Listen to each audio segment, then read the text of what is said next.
موت کے وقت انسان دو کیفیت میں ہوتا ہے. کچھ لوگوں کی روح ایسے نکل رہی ہوتی ہے کہ ان کے رگ رگ میں وہ پھنس رہی ہوتی ہے. وَلَوْ تَرَى إِذْ يَتَوَفَّى الَّذِينَ كَفَرُوا الْمَلَائِكَةُ يَضْرِبُونَ وُجُوهَهُمْ وَأَدْبَارَهُمْ. کاش تم دیکھ سکتے وہ منظر جب اللہ کے فرشتے نافرمانوں کی روح کو نکال رہے ہوتے ہیں تو ان کے منہ پہ بھی مارتے ہیں, ان کی کمر پر بھی مارتے ہیں. اور اخرجوا انفسکم اليوم, نکالو آج اپنے روحوں اور جانو, اب تم بچ نہیں سکتے ہو. وہ پیچھے ہٹنا چاہتے ہیں, رب ارجعون, مجھے واپس کر دے تھوڑی دیر کے لیے, لعلی اعمل صالحا, اب میں پورا ٹھیک مسلمان بن کے چلوں گا. تو اس کے جواب میں ہوتا ہے, اور حدیث پاک میں آتا ہے کہ ملک الموت اترتا ہے, اس کے ساتھ 4 فرشتے ہوتے ہیں. وہ 4 فرشتے آتے ہیں, اس کی پٹائی شروع کر دیتے ہیں.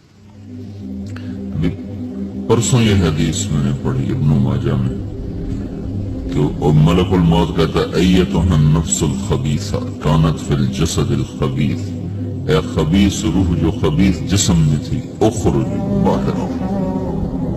اب وہ واپس تو ہو نہیں سکتا, اپنے آپ کو روک تو سکتا نہیں. تو وہ حیران, پریشان, خوف زدہ. تو اس کے جواب میں اس کو ملک الموت کہتا ابشری بحمیم وغساق وآخر من شکلہ ازواج, تیار ہو جاؤ خوفناک عذاب کے لیے اور کھولتے پانیوں کے لیے, کانٹے دار جھاڑیوں کے لیے اور بے شمار عذاب کی شکلوں کے لیے. تو اس کی روح کو جب کھینچتے ہیں تو رگ رگ سے وہ کٹ کے نکلتی ہے, تو سارا وجود زیر و زبر ہوتا ہے. سکرات کا درد ساری دنیا کے دردوں پر حاوی ہے. جب اس کی روح نکلتی ہے اور اس کو لے کر آسمان پر چلتے ہیں تو دروازے پر پہنچتے ہیں تو اندر سے فرشتے پوچھتے ہیں کون ہے؟ کہتے ہیں فلاں کا بیٹا ہے. کا نفس خبیثہ فی الجسد الخبیث, یہ تو وہی بدماش ہے جو بدماش جسم میں تھا, یہ وہ بدبخت روح ہے جو بدبخت جسم میں تھی. اس کے لیے آسمان کے دروازے نہیں کھول سکتے, اسے واپس کر دیا جائے. تو آسمان کے دروازے لا تفتح لهم ابواب السماء ولا يدخلون الجنة حتى يلج الجمل في سم الخياط, کہ ان کے لیے آسمان کے دروازے نہیں کھلیں گے اور ان کے لیے جنت کے دروازے نہیں کھلیں گے. پھر یہ وہاں سے نیچے گرائے جاتے ہیں جو اللہ کا قید خانہ ہے سجین. وما ادراک ما سجین کتاب مرقوم, وہ تمہیں خبر نہیں کہ وہ کیا خوفناک قید خانہ ہے جو اللہ تعالیٰ نے بنایا ہے, اسے وہاں دھکیل دیا جاتا ہے. پھر قیامت تک اس کے لیے انتظار کی گھڑیاں ہیں اور عذاب کی شدت ہے.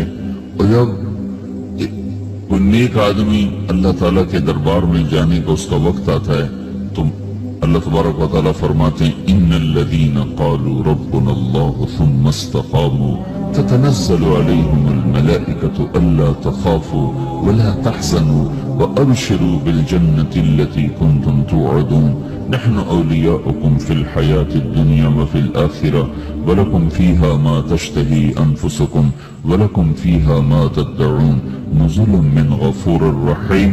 جب کوئی نیک مرد عورت کے جانے کا وقت آتا ہے تو اس کے لیے بھی فرشتے آتے ہیں اور آ کر اس کو خوشخبری دیتے ہیں اور آ کر اس کو تسلی دیتے ہیں کہ آپ غم نہ کریں, پیچھے والے بھی آپ کو مل جائیں گے, آپ خوف نہ کریں.